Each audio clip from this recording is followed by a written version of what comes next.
ভক্তচরণে শুধুমাত্র আমি নিজে আমার জন্যই আপনাদের কাছে আমার একটা জিনিস চাওয়ার, সেটা হলো আশীর্বাদ করবেন। জানি না কতটুকু সময় আছে, যদি আবারও পুনরায় কৃষ্ণ ভজনের মানব জন্ম পাই, যেন আপনাদের মতো এমন সাধু সঙ্গ, ভক্ত সঙ্গ বা এমন গুরুর সান্নিধ্য লাভ করতে পারি, জীবনের শেষ দিন পর্যন্ত যেন ভগবানের গুণকথা বলতে পারিনি। তাই গৌর হরি বল, হরি বল, হরি বল। আমার আগে আমারই গুরু ভাই সুরজিৎ বসু আপনাদের খুব সুন্দর একটি লীলা আস্বাদন করালেন। কৃষ্ণের প্রিয় সখা, একদিকে সখা অর্থাৎ বন্ধু, আবার আর একদিকে নিগাড় ভক্ত। একটি মানুষের মধ্যে দুটি গুণ, একদিকে বন্ধু সখা আর একদিকে ভক্ত। বন্ধুত্ব তো জগতে অনেকেরই আছে, আমাদেরও আছে বন্ধু, কিন্তু বন্ধুর মতো বন্ধু কয়জন আছে? আবার এমন ভক্ত বা কয়জন আছে জীবনের সব কিছু শেষ হয়ে গেছে, তথাপিও নিঃশ্বাসে প্রশ্বাসে কৃষ্ণ ছাড়া আর কিছু জানতো না। তো আজ যেহেতু আমি গতকাল কৃষ্ণলীলা বর্ণনা করেছিলাম, আজ আমার খুব ইচ্ছা হচ্ছে একটু, বাবা বললেন যে একটা ভক্তলীলা কর, তো ভক্তলীলাই হবে, তবে সেটা বৃন্দাবনের মধ্যে নয়, সেটা হবে নবদ্বীপে গৌরহরির সঙ্গে গৌরহরির এক ভক্তের মিলন। নিতাই গৌর হরি বল, হরি বল। তা খুবই ইচ্ছা হয়, নবদ্বীপ ধাম তো, গৌরের কথা বলতে খুব ভালো লাগে। তাছাড়া গৌরহরি মানেই তো যুগল, তাই না মা? বৃন্দাবনে রাধা কৃষ্ণ যুগল, কিন্তু দুটি দেহ এক, আমার গৌর সুন্দর, তাকে যদি দর্শন করা যায় সাক্ষাৎ যুগল দর্শন হয়ে যায়। তাই গৌর হরি বল। একই অঙ্গে দুটো ভাবা যায়, দুটো দেহ একই অঙ্গে, এটাই তো যুগল, প্রকৃত যুগল। তাই সেই ভাবনিধি ব্রজতত্ত্ব ব্রজভাব যিনি প্রকাশ করেছেন শ্রীধাম নবদ্বীপে, তাই তো আজ আমরা রাধা গোবিন্দকে চিনতে পেরেছি। যদি গৌরহরি না জানাতেন আমরা জানতে পারতাম না, কারণ আমাদের সময় তো অল্প, আমরা কলির জীব। বৃন্দাবনে রাধা গোবিন্দ লীলা করেছে সেটা জানার ক্ষমতা কি আমাদের আছে? নেই। তাহলে তিনি জানিয়েছিলেন তাই জেনেছি, না হলে জানবো কোথা থেকে? প্রভু জানালেন তাই জেনেছি। এত সুন্দরভাবে আমরা গৌর কথা কৃষ্ণ কথা শ্রবণ করতে পারছি, ঘরে ঘরে কীর্তন শ্রবণ করছি, কত কত লীলা আমরা শ্রবণ করছি। কীর্তনিয়াদের থেকে ভক্তরা বেশি জানে লীলা, কারণ তারা শ্রবণ করে তো গ্রহণ করে। তা সেই গৌরহরি যিনি এমন এমন অমৃত আমাদের দ্বারে দ্বারে দিয়েছেন, সেই প্রভুর করুণাময়ের একটা লীলা আমরা শ্রবণ করব। ভক্ত ভগবানের মিলন, পুত্র রূপে ভগবান। লীলা পরিবেশনে ভুল ত্রুটি হলে সবাই মিলে গুরুবনকে ক্ষমা করে দেবেন। আস্তে আস্তে আস্তে আস্তে আমার দিকে। শ্রী গৌরাঙ্গের দুটি পদ যার ধন সম্পদ, সেই জানে ভক্তি রসসার। যে কিনা প্রভুর চরণকে নিজের ধন সম্পদ মনে করতে পারবে, সেই তো ভক্তি রাজ্যে প্রবেশ করতে পারবে। ধন সম্পদ যদি ভাবতে হয় শুধু তোমার নিজের ধন সম্পদ বলতে সেটা হচ্ছে গৌরহরির চরণ যুগল, ওটাই তোমার ধন, ওটাই সম্পদ। কিন্তু আমরা তো সেটাকে ধন সম্পদ ভাবতেই পারি না। আমরা ধন সম্পদ ভাবি এ জগতে যা কিছু আছে। শেষে এসে মাঝখানে বসার তো কোনো প্রয়োজনই হয় না। মাঝখানে বসার জন্য 5 জনকে বিরক্ত করা, একটু দূরে বসলে ক্ষতিটা কোথায়? বসুন বসুন, আর কেউ ঢোকার চেষ্টা করবেন না। তা মা, আস্তে আস্তে। সম্পদ হচ্ছে এ জগতের যে সম্পদ, সেটা আমার নয়, আমি ওই আসনে বসে আছি, আমার আগে, আমি বসার আগে আর একজন বসেছিল, সে চলে গেছে তাই আমি বসেছি। আবার আমি যখন থাকবো না, ওই মালিকের আসনে আর একজন এসে বসবে। তাহলে আমি চলে যাব, সম্পদ সম্পদের জায়গায় থেকে যাবে, টাকা পয়সা বিষয় সম্পদ বাড়ি গাড়ি, অর্থাৎ পরিবর্তন হবে ম্যানেজার, আসন পরিবর্তন হবে, ম্যানেজার একটার পর একটা বদলি হবে, কিন্তু আসন আসনের জায়গায় থাকবে। তাহলে যে সম্পদ আমার নয় তার পিছনে ছুটে লাভ কি? ভাবছো বসে চলবে কিসে? তুমি ভাববার কে? যার ভাবনা সেইভাবে তুমি ভাবো তা। আমরা সারাদিন বড় চিন্তা করি কিভাবে কি হবে, কিভাবে দিন যাবে, কিভাবে চলবো, কিভাবে চলবে, চিন্তা করি না? একজন ব্যক্তি তার বাবা মারা গেছে বলে সংসারের দায়িত্ব পড়ে গেছে তার ঘাড়ে। এখন সে সর্বক্ষণ চিন্তা করে, মা যদি আমার পথে চলতে চলতে কোনো জায়গায় কোনো বিপদে আমি মারা যাই, আমার পরিবারের কি হবে? হরি বল। সবাই আমরা ভাবি আমি মরে গেলে এদের কি হবে। আহা, এটাই তো আমাদের ভুল ভাবনা। তুমি ভাববার কে? তোমার পরিবারের কি হবে? তুমি যখন এসেছিলে তারা তোমার সাথে আসেনি, তাই তুমি যখন চলে যাবে তাদের কিচ্ছু হবে না।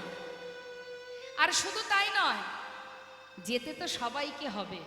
কার ভয় পাচ্ছ তুমি? মৃত্যুর ভয়। আমার বাবা একটা কথা বলে পাঠে আমি শুনেছি, মৃত্যুর ভয় তারাই করে না যারা নিজেকে জানতে পারেনি। তাই গৌর হরিব। যারা নিজেকে চিনতে পারে, নিজেকে জানতে পারে, নিজেকে জানা মানেই তাকে জানা। আমি কে, কে আমার, কেন মরে যারে তপত্রয়, ইহা না জানে জীবের কইছে হেত হয়। মৃত্যু তাদের কাছে তুচ্ছ। মৃত্যু তো সবার জীবনে আসবে, আসবে না? যতই সুখে থাকো, ভালো থাকো, 5 তলা বিল্ডিং এ থাকো। একটা সাধারণ দৃষ্টান্ত দিয়ে একটু বুঝবেন মা। ওই যেখানে মাংস কাটা হয়, কসাইখানা বলে তো না কি বলে, তা যেখানে মাংস কাটা হয়, মনে করুন একটা পশুকে কাটছে আর একটা পশুকে খাবার দিয়েছে, সে কিন্তু চুপচাপ খাচ্ছে, তাই না? আবার ওপরে ফ্যান চলছে, হাওয়া হচ্ছে, সেই পশুর গায়ে হাওয়া লাগছে, কত ভালো আছে সে।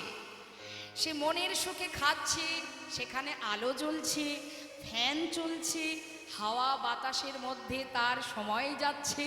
কিন্তু কসাইয়ের হাতে যে অস্ত্রটা আছে, ধারালো অস্ত্রটা, সে তো একটা পশুকে কাটছে আর সে কিন্তু আপন মনে খেয়ে যাচ্ছে। কিন্তু সে জানে কি, যে যতই আমাকে খাবার দিক, আমাকে ভালো রাখুক, ওই যে হাতে যে করাতটা আছে, ওর কাছে কারোরই ছাড় নেই, সময় হলেও আমাকেও যেতে হবে না। তাই গৌর হরি। তাহলে কসাইয়ের হাতে করাতের কাছে যেমন কারোর ছাড় নেই, অর্থাৎ যে কোনো ধারালো অস্ত্র, দা হোক যাই হোক, ঠিক তদ্রূপ যে সমন, যে কাল, কাল কিন্তু কারোর প্রতি তার মায়াও নেই, ভালোবাসাও নেই, প্রেমও নেই। অর্থাৎ কালের কাছে কেউ আপন নয়। কালের সময় হলে কালের কবলে সবাইকেই পড়তে হবে। তাহলে মৃত্যুর ভয় করে লাভ নেই, মৃত্যু সকলেরই হবে। এবার কি তোমার ভিতরে যে ভয় কাজ করছে, এই ভয়টা দূরীভূত করতে পারে কে? জগতের কেউ পারবে না, একজনই পারে। তোমার ভয়টাকে স্বাভাবিক করতে পারে, তোমার ভয় থাকবে না মনে, যদি তুমি একজনকে ভরসা করতে পারো, সে হচ্ছে হরিনাম, কৃষ্ণ নাম। পথে চলতে চলতে তার নাম করো, ভাগবত কথা শ্রবণ করো, লীলা কথা শ্রবণ করো, কৃষ্ণ নাম শ্রবণ করো, সাধু সঙ্গ করো, ভক্ত চরণধূলি অঙ্গে মাখো, একদিন তোমার এই ভয়টা থাকবে না। তাই বৈষ্ণব মহাজন বললেন, হে জীব, কার জন্য ভাবছো তুমি? কারোর কথা ভেবে লাভ নেই, কেউ কারো নয়। হরিবোল হরিবোল। প্রত্যেকের হৃদয় মন্দিরে পরমাত্মা রূপে ভগবান বসে আছে। সংসার জীবনে তুমি যাদের চিন্তা করছো, কাতব কান্তা কস্তে পুত্র সংসারৈব অতীব বিচিত্র, নলিনী জলগত তরলং তদ্বদ অতিশয় চপল। আমাদের জীবনটা বাবা পদ্ম পাতার মতো। পদ্ম পাতার উপরে জলের বিন্দু যেমন টলমল টলমল করে মা, আমাদের হৃদয় পদ্মের পাতায় প্রাণটা ঠিক তেমন টলমল টলমল করছে। কখন চলে যাবে কেউ জানে না, কি তাই তো? তা পদ্ম পাতা থেকে জলের বিন্দু কখন পড়ে যাবে কেউ জানে? যদি কখনো পড়েও যায়, পাতার উপরে জলের কোনো দাগ থাকে কি? থাকে না। ঠিক তদ্রূপ তোমার হৃদয় পদ্মের পাতায় প্রাণরূপ জলের বিন্দু টলমল টলমল করছে। কখন পড়ে যাবে তুমি জানো না, তুমি তাকে দেখতেই পাবে না। যে তোমার থেকে বেরিয়ে যাবে তাকে তুমি দেখতে পাবে না, কিন্তু সে যখন পড়ে যাবে, চলে যাবে, যাদের জন্য সময় নষ্ট করছো, কৃষ্ণ বলার সময় নেই, ভজন করবার সময় নেই, ভালোবাসার সময় নেই, তাদের হৃদয় পদ্মের পাতায় এতটুকু দাগ থাকবে না তোমার জন্য। দুই একদিন, তারপরে আর থাকবে না। এটাই বাস্তব, এটাই চিরন্তন সত্য। তাহলে জগতে কাকে তুমি ভরসা করবে? হরে কৃষ্ণ। একটা ছোট্ট শিশুর সামনে যদি আপনি দামি খেলনা আর অনেক টাকা রাখেন, বলুন তোমার শিশু কোনটা আশ্রয় করবে? সে খেলনাটাকে আশ্রয় করবে না। দেখুন, একটা মানুষ জীবনে কতবার বদলে যায়। তুমি যাকেই ভরসা করবে সে তোমার যখন তখন বদলে যেতে পারে। ভরসা যাকেই করবে সেই ঘুরে বসতে পারে। মানুষ প্রতিটা মুহূর্ত তার স্বার্থের জন্য যখন তখন সে বদলে যায়, পরিস্থিতির সাথে সাথে সে বদলায়। তার প্রমাণ দিচ্ছে, শুনুন। তাহলে একটা ছোট্ট শিশুর সামনে যদি আপনি দামি খেলনা আর একটা অনেক টাকা রাখেন, বাচ্চা আশ্রয় করবে খেলনা। সেই বাচ্চা যখন আর একটু বড় হবে, তখন তার আশ্রয় কিন্তু আবার বদলাবে। একটু বড় হলে তার আশ্রয় কি হবে বাবা? লেখাপড়া, বিদ্যা। কাঁধে করে বই খাতা নিয়ে শুধু ছুটবে এদিক ওদিক সেদিক। বাবা মা বলবে তুই শুধু পড়াশোনাটা ঠিকঠাক কর, আর তোর কিচ্ছু করতে হবে না, তাই না? অর্থাৎ আশ্রয় বদলে গেল। আবার যখন সে আরো বড় হবে, আপনি বিবাহ দেবেন, ছেলে মেয়ে হবে, তখন কি সে খেলনা নিয়ে বসে থাকবে? বাবা, সময়ের সাথে সাথে, পরিস্থিতির সাথে সাথে মানুষ বদলে যায়। তখন তার আশ্রয় হবে কোথায় গেলে টাকা পাবো। সংসারের খরচ চালাতে হবে, সেটা দেশেই হোক বিদেশে হোক, পাগলের মতো ছুটবে। তাহলে এক জীবনে কতবার আশ্রয় বদলালো? 3 বার। আবার সেই ব্যক্তি যখন বৃদ্ধ হয়ে যাবে, যখন কিনা তার গোনা দিন ফুরিয়ে আর মাত্র কয়েকদিন বাঁচবে, ঘরের কোণে কোনো রকমে তার দিন যাচ্ছে, সেই সময় আপনি যদি তাকে বলেন যে তোমাকে আমি 2 লক্ষ টাকা দেব, তোমার জীবনে যে যে স্বপ্ন ছিল তুমি পূর্ণ করো, কিন্তু যে কদিন তুমি বাঁচবে, আর তো বেশি সময় নেই, যে কটা দিন বাঁচবে তুমি তোমার পরিবারকে আর পাবে না। শেষ জীবনে তোমাকে পরিবার ত্যাগ করতে হবে, তোমার স্বপ্ন পূরণ করে দেব। কোনটা চাইবে সে? স্বপ্ন পূরণ করবে, না শেষের দিনে এসে নিজের ছেলে মেয়ে আপনজনার কাছে থাকতে চাইবে? তখন কিন্তু সে আর টাকা চাইবে না বাবা, বলবে আমার টাকার প্রয়োজন নেই, যে কটা দিন বাঁচবো আমি যেন আমার ছেলে মেয়ে আত্মীয় পরিজনের কাছে থাকতে পারি। তাহলে এক জীবনে বারবার আমাদের মন বদলে যায়, পরিস্থিতির সাথে সাথে আমরা বদলাই। কিন্তু জগতে এমন একজন আছে যাকে বিশ্বাস করলে, ভরসা করলে যে কোনো পরিস্থিতিতেই সে কখনো তোমার কাছ থেকে দূরে সরে যাবে না। সে বদলায় না। বিশ্বাস করো, ভরসা করো, যে কখনো বদলাবে না, তুমি তাকে ভরসা করো। যে তোমার সুখেও থাকবে, যে তোমার দুঃখেও থাকবে, জন্ম থেকে মৃত্যু পর্যন্ত যে তোমার কাছে ছায়ার মতো থাকবে, তাকে ভরসা করা যায়, তাকে বিশ্বাস করা যায়। তার প্রতি নির্ভরশীল হও, যে ভালো মন্দে সব কিছুতেই তোমার কাছে আছে। শুধু তোমার পাশে যে সে আছে এইটুকু জ্ঞান তোমার মধ্যে নেই, তাই তুমি তাকে দেখতে পাচ্ছ না, কিন্তু সে আছে। যত সময় তুমি না যাবে, অর্থাৎ তোমার মৃত্যু যত সময় না আসবে, তত সময় সে তোমার পাশে আছে এবং থাকবে। এটা যে জেনেছে, যে বুঝেছে, সে অসার বস্তুকে আগলে বসে নেই। কালই বলেছিল এক ভক্ত কথাটা, যে একটা গানের আমার কাছে একটা আশা করেছিল একটা গান শোনার, তো এই পরিপ্রেক্ষিতেই আমি সেই গানটা গাইছি।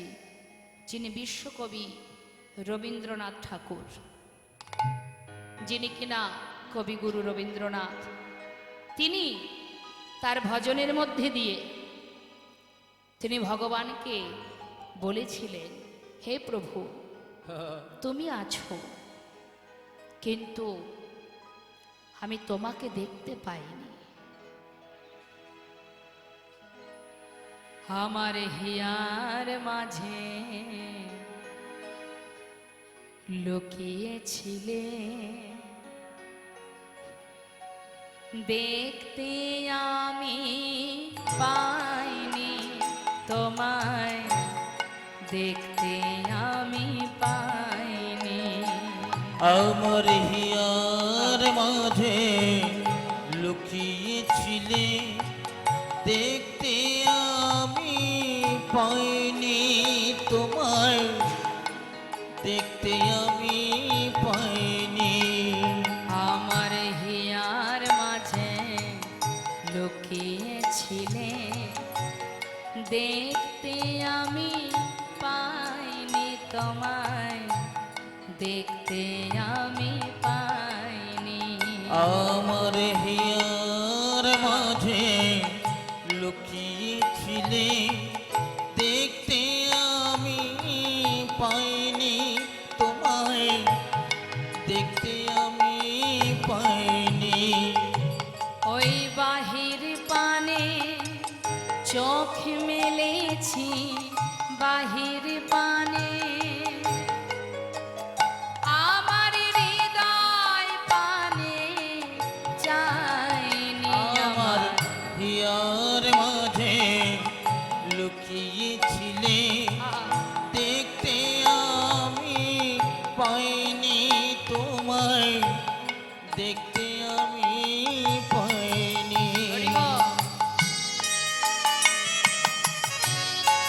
হরি বল, হরি বল।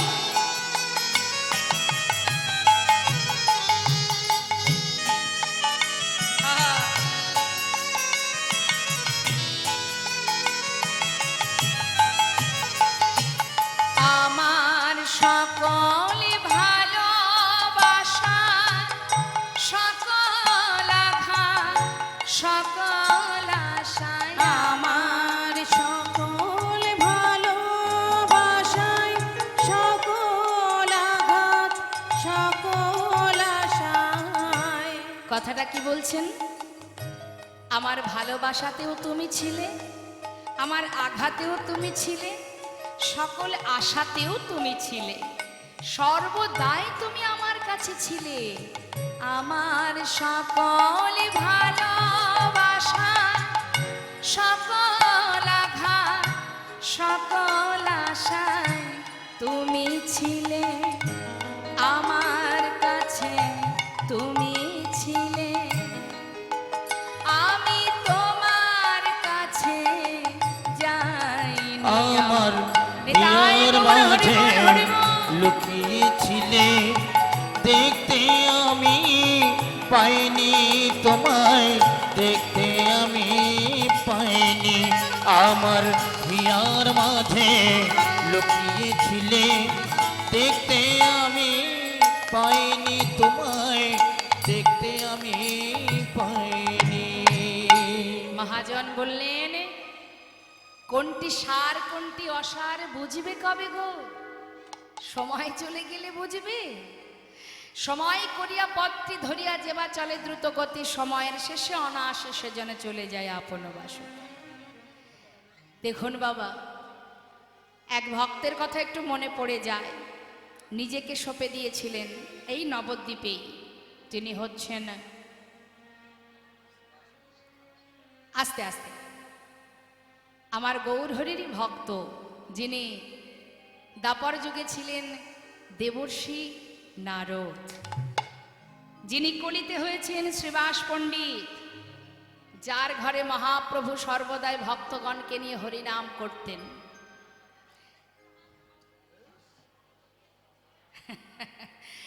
হরিবল হরিবল নিতাই গৌর হরিবল। তা মা, একটু ছোট করে বলি, শ্রীবাস অঙ্গনে মহাপ্রভু হরিনাম করেন, আর শ্রীবাসের স্ত্রী মালিনী প্রতিনিয়ত প্রভু এবং তার ভক্ত সেবার আয়োজন করেন। কিন্তু ভগবানের কি লীলা দেখুন বাবা। প্রভু কি করলেন? ভক্তদের নিয়ে আনন্দ করছেন, এদিকে মালিনী মনের আনন্দে রন্ধন করছে। হঠাৎ তাদের একমাত্র শ্রীবাসের একমাত্র পুত্র মারা গেল। একমাত্র সন্তান, পুত্র সন্তান। যদি সন্তান হারা কোনো মা থাকেন, তিনি জানেন সন্তান শোক কত বড়, কত যন্ত্রণার। সন্তান হারা মা মৃত সন্তানকে কোলের মধ্যে করে নিয়ে ঘরের মধ্যে যখন কাঁদছে, সেই কান্না শুনতে পেলেন শ্রীবাস পণ্ডিত।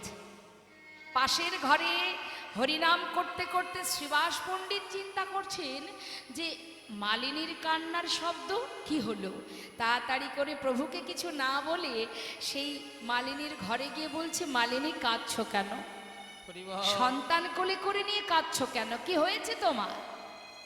মালিনী মৃত সন্তানকে তার দিকে দেখিয়ে বলছে, স্বামী চেয়ে দেখো, আমার একমাত্র পুত্র, যে ঘরে স্বয়ং মহাপ্রভু হরিনাম করছে, সেই ঘরে আমার একমাত্র পুত্র চিরতরে আমাকে ছেড়ে চলে গেল। বলো, এমন অমঙ্গল, এমন অকল্যাণ কেন হলো আমার শরীর? তুমি বলে দাও স্বামী। শ্রীবাস পণ্ডিত বলছে, শান্ত হও মালিনী, সত্যি তো সন্তানহারা যন্ত্রণা খুবই কষ্টের, কিন্তু মালিনী ভাগ্যের লেখন, যার হাতে যতটুকু সময় বাঁধা, সে তো তার বেশি থাকতে পারবে না। তোমার আমার ক্ষমতা নেই সন্তানকে এইখানে জোর করে ধরে রাখার। মালিনী, শুধু এইটুকু তো তোমার সৌভাগ্য, আমার সন্তান যখন চলে গেছে, তখন প্রভু স্বয়ং আমারই ঘরে ভক্তদের নিয়ে হরিনাম করছে। হরিবল হরিবল। এমন ভাগ্য কয়জনার হয় যে প্রভুর নাম শুনতে শুনতে আমার পুত্র চলে গেছে? এটা তো কম পাওয়া নয়। মালিনী, কেঁদো না। কেন জানো? পাশের ঘরে প্রভু হরিনামে মত্ত। যদি কোনো রকমই কান্না শুনতে পাই, তার যে হরিনামের বিঘ্ন ঘটে যাবে। আমি চাই না মালিনী, শান্ত হও। জগতের সব কষ্ট আমি সইতে পারি, কিন্তু প্রভুর হরিনামে বিঘ্ন ঘটলে আমি সইতে পারবো না মালিনী। স্বামী, তুমি আমায় কি বলছো? আমি তোমাকে কাঁদতে নিষেধ করছি। তুমি এমন করে কেঁদো না যাতে তোমার কান্না প্রভুর কর্ণে পৌঁছায়। কাঁদবে না মালিনী, আমার কথা যদি না শোনো, যদি প্রভুর হরিনামের বিঘ্ন ঘটে, আমি কিন্তু ওই গঙ্গার জলে নিজেকে বিসর্জন করে দেব। হরি বল। মালিনী স্বামীর কথা উপেক্ষা করতে না পেরে এবার সন্তানকে কোলে করে ঘরের কোণে বসে বসে কাঁদছে। আর এদিকে শ্রীবাস পণ্ডিত বিলম্ব না করে তাড়াতাড়ি করে প্রভুর কাছে এসে দেখছে প্রভু হরিনাম করছেন। কোনো কথা না বলে তিনিও সেই হরিনামের মধ্যে নিজেকে ডুবিয়ে রাখলেন। হরি বল। দেখুন মা, জগতের সব কিছু তার কাছে তুচ্ছ, প্রভুর সুখেই তার সুখ। প্রভু নাম করছে, শ্রীবাস পণ্ডিত সেও নামের মধ্যে ডুবে আছে। হরে কৃষ্ণ হরে কৃষ্ণ কৃষ্ণ কৃষ্ণ হরে হরে হরে রাম হরে রাম রাম রাম হরে হরে। হরে কৃষ্ণ হরে কৃষ্ণ কৃষ্ণ কৃষ্ণ হরে হরে হরে রাম হরে রাম রাম রাম হরে হরে। হরে কৃষ্ণ হরে কৃষ্ণ কৃষ্ণ কৃষ্ণ হরে হরে হরে রাম রাম রাম হরে হরে। হরে কৃষ্ণ কৃষ্ণ কৃষ্ণ হরে হরে হরে রাম রাম রাম হরে হরে। হরে কৃষ্ণ হরে কৃষ্ণ কৃষ্ণ কৃষ্ণ হরে হরে হরে রাম রাম রাম হরে হরে। হরে কৃষ্ণ কৃষ্ণ কৃষ্ণ হরে হরে হরে রাম রাম রাম হরে হরে। শ্রীবাস দয়াময়, একটা কথা জিজ্ঞাসা করব। তিনি কি জানেন না মা? সবই তো জানেন। ও শ্রীবাস, আজ আমি তোমার ঘরে হরিনাম করছি ঠিকই, কিন্তু কোনো আনন্দ পাচ্ছি না কেন? সে কি প্রভু, তুমি আনন্দ পাচ্ছ না কেন প্রভু? আমার কি কোনো ত্রুটি হলো? কি হয়েছে প্রভু, আমায় বলো। না না শ্রীবাস, আমি বুঝতে পারছি না আজ আমি কেন আনন্দ পাচ্ছি না। আচ্ছা শ্রীবাস, তোমার ঘরে কি কোনো অমঙ্গল হয়েছে? শ্রীবাস পণ্ডিত বলছে, দয়াময়, আমার ঘরে? হে তুমি কি বলছো? ও দয়াময়, আমার ঘরে অমঙ্গল কেন হবে? যার ঘরে মঙ্গলময় হরি ভক্তগণকে সঙ্গে লয়ে হরি নাম করে, তার ঘরে কি অমঙ্গল হতে পারে? বলো বলো তার ঘরে কি অমঙ্গল হতে পারে? দয়াময় গৌরহরি, তুমি স্বয়ং আমার ঘরে,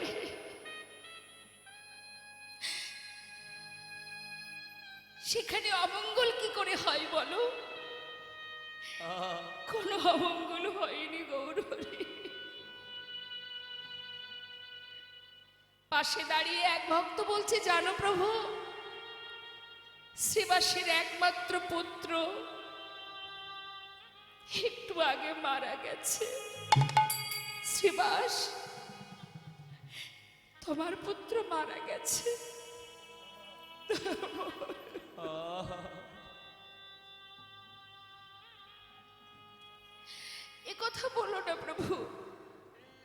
আমার পুত্র কেন হবে? ও দয়াময়, তুমি ছাড়াই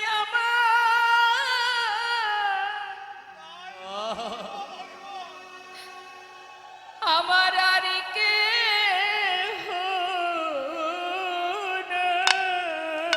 এ জগতে তুমি ছাড়া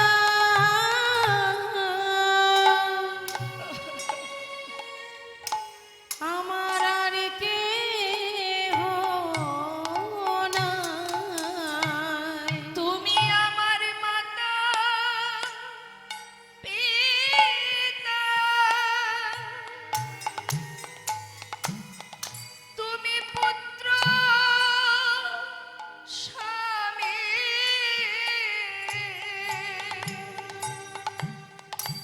তুমি ছাড়া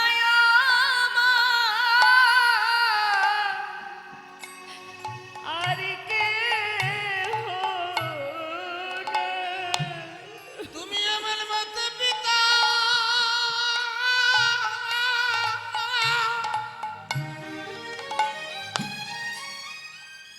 ওগো পুত্র স্বামী,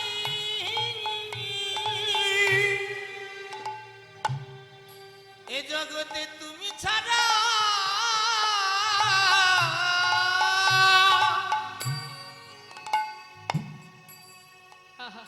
আমার আর কেহ নাই। আমি তো আর কিছু চাই না দয়াময়। তুমি মাতা, তুমি পিতা, তুমি ভাই, তুমি বন্ধু রে বোন।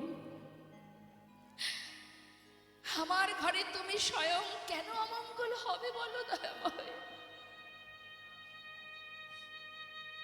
গৌরহরি ধীরে ধীরে পাশের ঘরে গিয়ে দেখছে মৃত সন্তানকে কোলে করে মালিনী কাজ। করুণাময় দয়াল জগৎজীবকে শিক্ষা দেবার জন্য হরি বল। বললেন, মা কাঁদছো?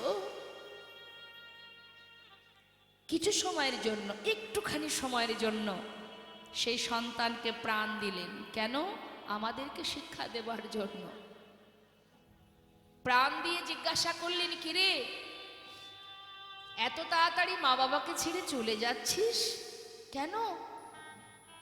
সেই শিশু একটি কথা বলে আবার প্রাণ ত্যাগ করলেন। কে কার মাতা, কে কার পিতা?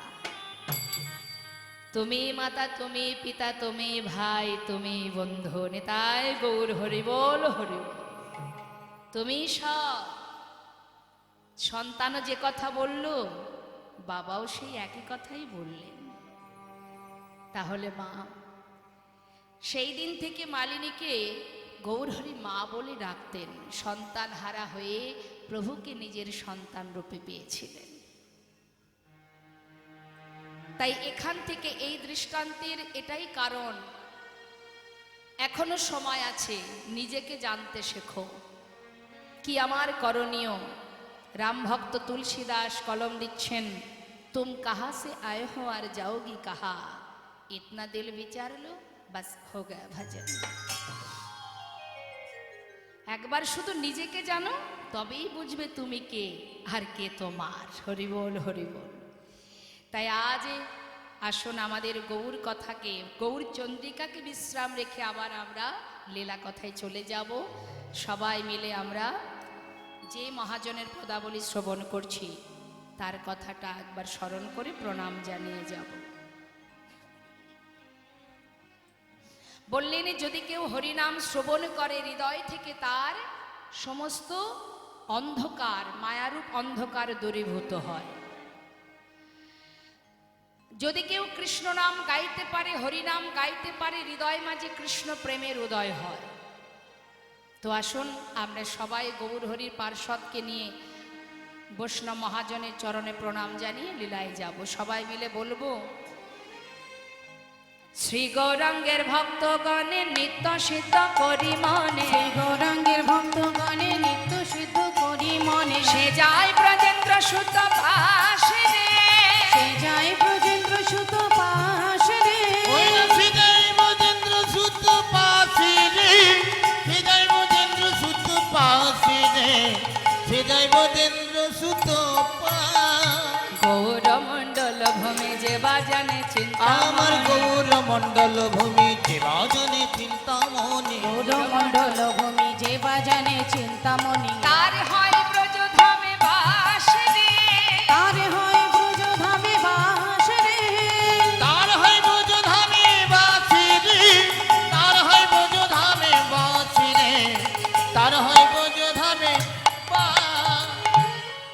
গৃহেতে বনেতে থাকো হা গৌরাঙ্গ বলে তোমরা ডাকো। গৃহেতে বনেতে থাকো হা গৌরাঙ্গ বলে ডাকো। গৃহেতে বনেতে থাকো হা গৌরাঙ্গ বলে ডাকো। নরতম মাগি তার সঙ্গ নরতম মাগে তার সঙ্গ। ঠাকুর নরতমে মাগে তার সঙ্গ, নরতমে মাগে তার সঙ্গ, নরতমে মাগে তার সঙ্গ। নিতাই গৌর হরিবল হরিবল।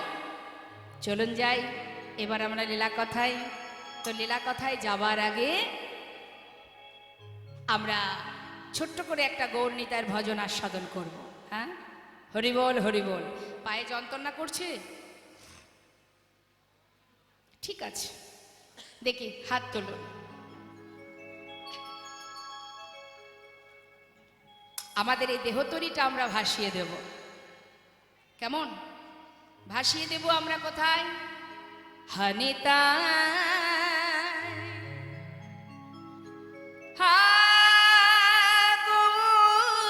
বলে শোনায় পাল তুলে দা। হানিতায় আগর বলে নাই পাল তুলে দাও। হানিতার হাগর বলে নাই পাল তুলে দাও। হানিতা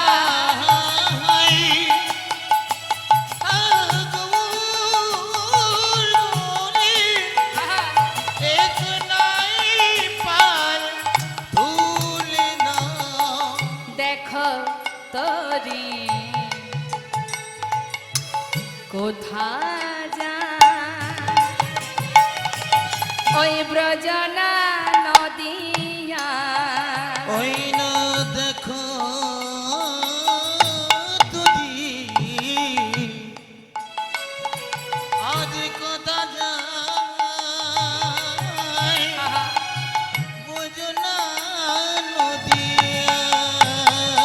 হানিতার আগর বলে নাই পাল তুলে দাও। হানিতা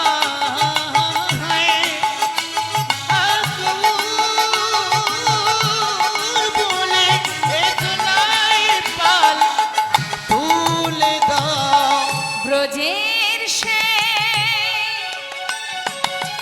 কানাই বলা ব্রজের সেই কানাই বলায়। ব্রজের সে কানাই বলা ওদের সেই কানাই মালা গৌর নিতাই নদিয়া। ওদের সেই কানাই মালায় গৌরনিতাই নদিয়া। এই জগজনার উদ্ধারিতে ঘরে ঘরে নামে বিলায় ব্রাহ্মণ আবার চণ্ডাল সবার হাত ধরে পার করে নেয় সোনারে নদিয়া, সোনারে নদিয়া। হানিতা হরিবল হরিবল নিতাই গৌর হরিবল। নাই পাল তুলে দাও। হরিতা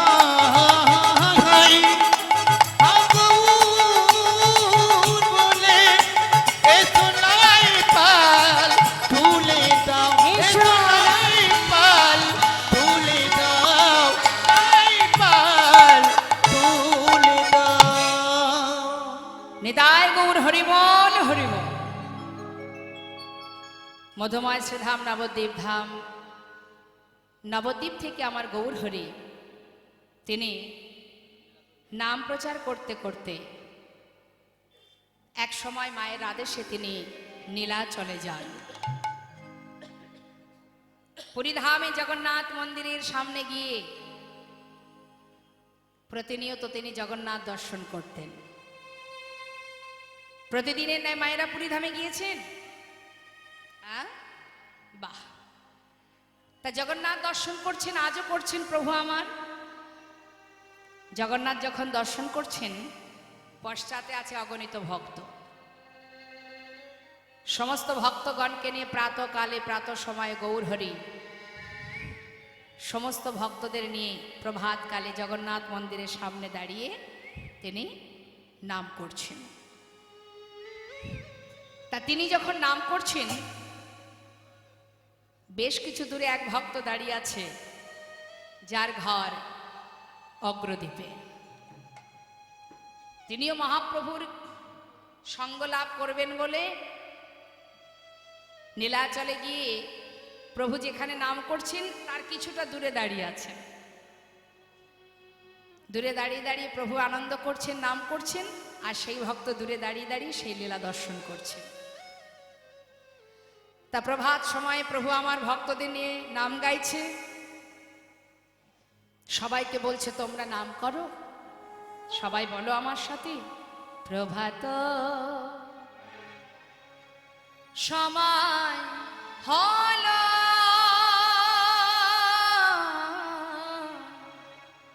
কৃষ্ণ কৃষ্ণ বলো। প্রভাত সময় হলো, কৃষ্ণ কৃষ্ণ বলো। কৃষ্ণ ভজ কৃষ্ণ চিন্ত, কৃষ্ণ নাম করসান, নাম বিনা কলি জীবে গতি নাহিয়া। কৃষ্ণ ভজ কৃষ্ণ চিন্ত, কৃষ্ণ নাম করসান, নাম বিনা কলি জীবে গতি নাহিয়া রে। অগ জিনা সেই কৃষ্ণ ভজনিষ্ঠা করি, নামের সহিতে আছে আপনি সে হরে। নাম ভজ নামে চিন্ত, নাম করো সার। হরি বল হরি বল হরি বল হরি বল। হরি বল, হরি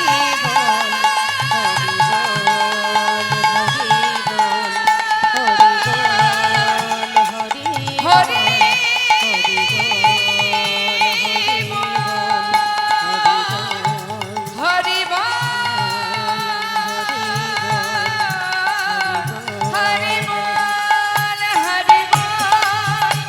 হরি বল, হরি বল, হরি এত আনন্দ মা। এক ভক্ত যে দূরে দাঁড়িয়ে কাঁদছে তিনি অন্তরে জানতে পেরেছেন। আস্তে ধীরে ধীরে তার কাছে গিয়ে দাঁড়িয়েছেন প্রভু। মৃদু মৃদু হাসছেন আর জিজ্ঞাসা করছেন, কে তুমি? নাম কি তোমার? কোথা থেকে এসেছো? পরিচয় দাও। কেন এমন করে দূরে দাঁড়িয়ে আমার দিকে তাকিয়ে কাঁদছো? কি চাই তোমার? দয়াময়, আমি অগ্রদ্বীপ থেকে এসেছি। আমার নাম গোবিন্দ ঘোষ। আমি এসেছি তোমার কাছে। আমার বাসনা আমি তোমার সঙ্গী হব। আমার সঙ্গী হবে? প্রভু হাসছেন, বাবা আমার সঙ্গী হবে? শোনো শোনো, আমার সঙ্গী হতে যেও না। কেন জানো? যারা আমাকে ভালোবাসে, যারা আমার সঙ্গী হতে চায়, বা যারা আমার সঙ্গী হয়েছে, তাদের সারা জীবন কষ্ট পেতে হবে না। তাই গৌর হরি। বলো তো দেখি মা, এমন কথা শুনলে গোবিন্দ ভজন কেউ করবে আর? হ্যাঁ, যদি তাকে ভালোবাসলে কষ্টই পেতে হয়, তাহলে কেন ভালোবাসবো? আমরা তো সবাই সুখ কামনা করি। প্রভু বলছে, যদি আমাকে ভালোবাসো, আমার যারা সঙ্গী হয় তাদের সারা জীবন কষ্ট পেতে হয়। জেনে রাখবেন ভালো করে। গোবিন্দকে যদি ভালোবাসতে চান তাহলে কষ্টকে বরণ করে নিতে হবে, কারণ ভগবান বললেন যে করে আমার আশ আমি তার করি সর্বনাশ, তথাপিও যে না ছাড়ে আমার পাশ আমি হই তার দাসানুদাস। অত সহজ নয়, ভক্ত বললেই ভক্ত হওয়া যাবে না। অর্জুনও তো বিরাট বড় ভক্ত, যার রথের সারথি অনন্ত কোটি বিশ্ব ব্রহ্মাণ্ডের মালিক। তা এত বড় ভক্ত হয়ে যার চরণ থেকে গঙ্গা যমুনা সরস্বতী সৃষ্টি, তার চরণ না ধরে সে বলেছিল মাধব কত জীব হত্যা করেছি হাত দিয়ে, চলো না একটু গঙ্গায় স্নান করে আসেনি, তাই গৌর হরি বল। তাহলে সে প্রভুকে চিনতে পারেনি মা, এত বড় ভক্ত হয়েও। আর আমরা দিনে দুটো নকুল দানা দিয়ে যদি নিজেদেরকে ভক্ত মনে করি, হবে? খাবে খাবে, না খাবে না খাবে, খেলেও নকুল দানা, না খেলেও নকুল দানা, ওই পর্যন্তই সীমাবদ্ধ। কারোর বাড়িতে হয়তো দিনে দুবার কি তিনবার পাই, অনেকের বাড়ি আছে যেখানে দুটো নকুল দানায় 24 ঘন্টা চলতে হয় গোবিন্দকে। পরের দিন সকালে গিয়ে দেখা, তাও সে নকুল দানাটা গোবিন্দ সেবা করার পর সেটা যে ভক্তরা মুখে দেবে সে সময় তাদের নেই, খায় কালো কালো পিঁপড়ে যারা, ওরা। তাই ওরা ওই কীটকুল থেকে মনুষ্যকুল পর্যন্ত পৌঁছে যাবে, আর আমরা মানব দেহ পেয়ে এই যে হেলায় সময় নষ্ট করছি, আবার ওই কীটকুলে গিয়ে আমাদের গড়াগড়ি খেতে হবে। তা মাগো, প্রভু বলছে ঘরের ছেলে ঘরে যাও সেই ভালো, আমার সঙ্গী হতে যেও না, সারা জীবন কষ্ট পেতে হবে। জেনে রাখবেন মা, দুঃখ কষ্টের মধ্যে দিয়ে ভগবানের সঙ্গে আমাদের যদি দ্বন্দ্ব হয় তাহলে মুশকিল। কারণ দুঃখ সুখ এরা দুই ভাই, সুখ দুঃখ দুই ভাই, এরা আসবে যাবে আসবে যাবে। আমাদের যতদিন এই ধরায় আছি এরা দুজন আসা যাওয়া করবে, দিন আর রাতের মতো। কখনো যদি সুখ আসে, আপনি যদি সুখ পেয়ে পাগলের মতো হয়ে যান, তাহলে কিন্তু পরবর্তীতে দুঃখ আসলে আর সেটা সহ্য করতে পারবেন না, কি তাই তো? আবার দুঃখ পেয়ে যদি ভেঙে পড়েন তাহলেও মুশকিল।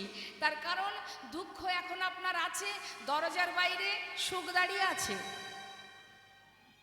সময় যখন হবে দুঃখ চলে যাবে, সুখ প্রবেশ করবে। আবার সুখ পেয়ে আনন্দ করার কিচ্ছু নেই, এসেছে ভালো কথা এসেছে, আনন্দ করার কিচ্ছু নেই, কারণ তুমি প্রস্তুত থাকো, পরে আবার দুঃখ দাঁড়িয়ে আছে দরজার পিছনে, সেও ঢুকে যাবে। তাই এদের জন্য গোবিন্দ ভজন ভুলে যাব, তার মুখ দেখবো না। আছে অনেকে একটু যদি কষ্ট পেয়েছে, তার সেবা তো পড়ে থাক, তাকে গিয়ে একবার প্রণাম পর্যন্ত আর সে করে না, এতটাই বোকা। থামাগো, প্রভু ঠিক তেমন করে গোবিন্দকে যাচাই করছে। বলো, সইতে পারবে দুঃখ কষ্ট? গোবিন্দ ঘোষ বলছে পারবো না প্রভু, এ আবার কেমন কথা? তোমার সঙ্গী হব এটাই আমি চাই, তার মধ্যে দুঃখ আসুক কষ্ট আসুক আমি কিচ্ছু জানতে চাই না। বাহ, তাহলে আজ থেকে তুমি আমার সঙ্গী তো হতে চাও? হ্যাঁ প্রভু। বেশ, প্রভু বললেন তাহলে শোনো গোবিন্দ, আজ থেকে তুমি আমার সঙ্গী। সঙ্গী করে নিয়েছে মা, আপনারাও তো সঙ্গী হয়েছেন ভগবানের। কষ্ট আসে নাকি? আসে কষ্ট? না, কষ্ট তারাই পায় যারা মায়ার সংসারে জড়িয়ে গেছে। যারা ভগবানের সুখে সুখী, তাদের জীবনে কষ্টটাকে কষ্ট মনে হয় না, তাদের সেই দিনটাকেই কষ্ট মনে হয়। হরি কথা কৃষ্ণ কথা বিহীন যেদিন, সেই দিন তার জীবনের দুর্দিন। নিতাই গৌর হরি বল হরি বল।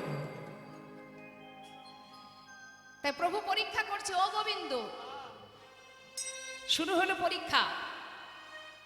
এই লীলা শোনার একটাই কারণ, যত ভক্তের কথা শুনবেন, ভক্ত কিভাবে ভগবানের পথ অবলম্বন করেছে, সেই পথে যদি একটুও যেতে পারি, সেই জন্য ভক্তের কথা শুনতে হয়। গোবিন্দ, নীলাচলে এসেছো, জগন্নাথ দর্শন করেছো। ভক্ত তো কম নয়, সহজে ছাড়ার পাত্র নয়। ও প্রভু, তুমি কার কথা বলছো? কেন? ওই যে জগন্নাথ। তুমি যার কথা বলছো তাকে তো দর্শন করেছি প্রভু, কিন্তু জানো আজ আমি সাক্ষাৎ জগন্নাথ দর্শন করছি। গৌরহরি সব কিছু বুঝেছেন, বুঝেও না বোঝার ভান করে বলছে, সে কি গোবিন্দ, তুমি আবার সাক্ষাৎ জগন্নাথ কোথায় দেখলে এখানে? ও দয়াময়, শুনবে তুমি? তাহলে শোনো। তুহু জগন্নাথ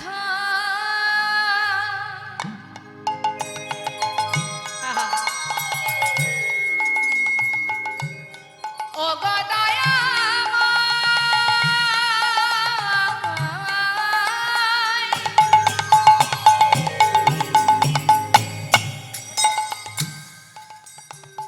তুমি আমার জগন্নাথ,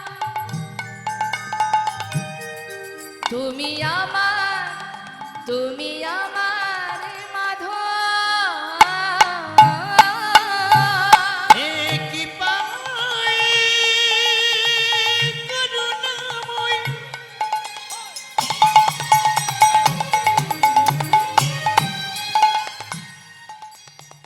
তুমি আমার জগন্নাথ,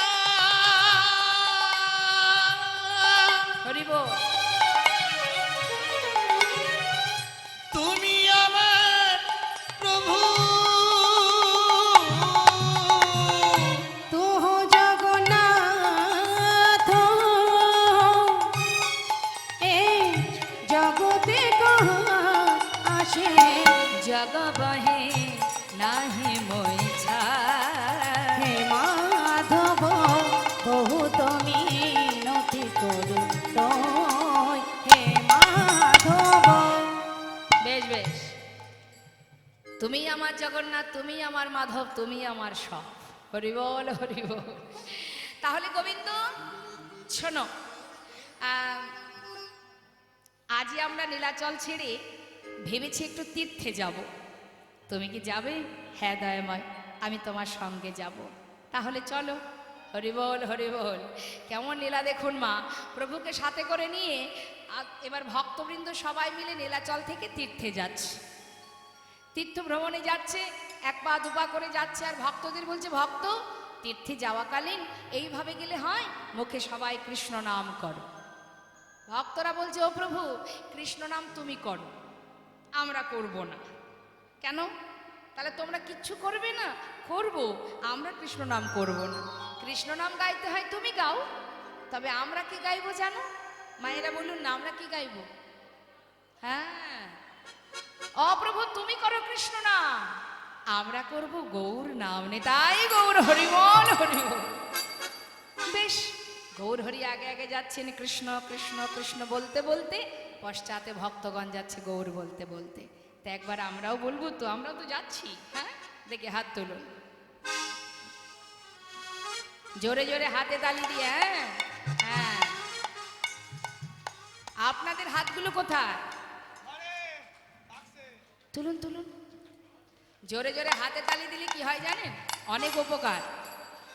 জোরে জোরে হাতে তালি দিলে না, আমাদের শরীরে যে অলসতা আছে কেটে যায়। জোরে জোরে হাতে তালি দিয়ে, ওই যে রামদেবজি বলেছেন না, শরীরের অনেক রোগও সেরে যায়। প্রাণায়াম, এটাকে একটা প্রাণায়াম বলে। তারপরে আরো উপকার আছে। জোরে জোরে হাতে তালি দিলে, জোরে জোরে যদি হাতে তালি দেওয়া হয়, অনেক সময় দেখবেন ওই অনেকে কৃষ্ণ নাম শুনতে আসে, আর অনেকে আসে গল্প করতে। তো যারা গল্প করতে আসে তাদেরকে যদি উপেক্ষা করতে হয়, তাহলে আপনাকে জোরে জোরে হাতে তালি দিতে হবে। অনেকে দেখবেন গল্প করতে আসে, এই দিদি শোন না, অন্যদিন তো সময় পাই না, আজই পেয়েছি রে, বাড়ির লোক ছেড়েছে আজ আমাকে। শোন না, শুনছিলাম যে ওই পাড়ায় নাকি কার মেয়ে কোথায়। সে হয়তো বললো, আহা চুপ কর না, এখন কীর্তন শুনতে দে। এইরকম বিরক্ত করার অনেক মানুষ আসে কীর্তনে।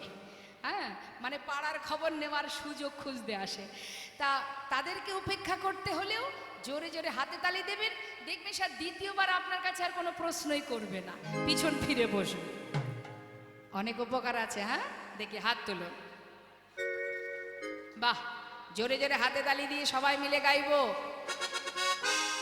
গৌর হরি বল বলো, গৌর হরি বল, গৌর হরি বল বল, গৌর হরি বল, গৌর হরি বল, গৌর হরি বল, গৌর হরি বল, একবার গৌর হরি বল, হরি হরি বল।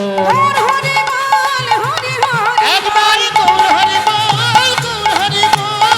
গৌর হরি বল, বলো গৌর হরি বল। একবার হরি হরি বল, হরি হরি বল।